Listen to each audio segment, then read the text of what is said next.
Hi guys, it's Abby with the Bead Place and beadplace.net, and today I'm going to show you how to make a really fun pair of riveted button earrings. So to get started, we will need some buttons, some tiara cast 4mm rivets, some rivetables, jump rings, and earring findings. The tools we'll need are a hammer. You're also going to need a 4mm rivet setter and 2 chain nose pliers, or 1 chain nose pliers and 1 flat nose pliers. I have a bench block here in front of me that's on a pad, and that's just going to protect my table surface.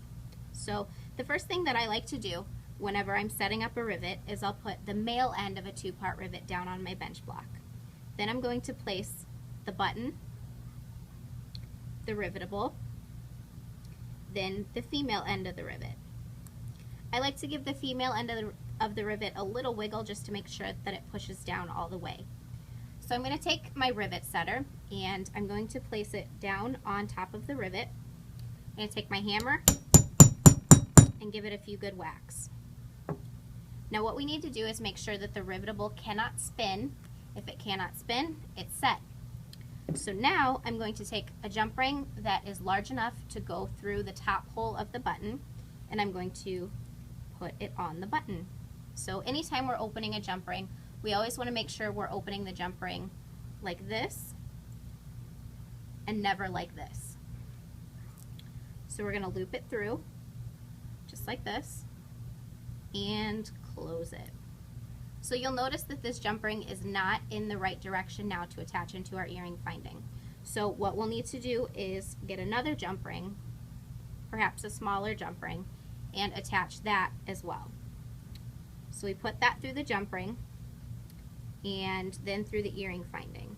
And it is important to make sure that you put the earring finding on in the right direction. All right. So I've got one done. I'm going to give you a closer look. So I've brought you in for a closer look. You'll see my button, the male end of my rivet, my rivetable, and the female end of my rivet. So what I'm going to do is place the button on top of the male end of my rivet. I'm going to place my rivetable and then the female end of my rivet. Now the female end can be a little bit tricky. Like I said before, you kind of have to wiggle to make sure she pops down in place. So I'm going to take my rivet setter with its concave end. I'm going to place it on top of the female end of the rivet. Give it a few good whacks. And I'm going to make sure that the rivet, the rivet is completely set by just making sure that the rivetable cannot move. So now I'm going to turn this cute little thing into a pair of earrings by taking a large jump ring, and I'm going to open my jump ring so that it's in this direction here.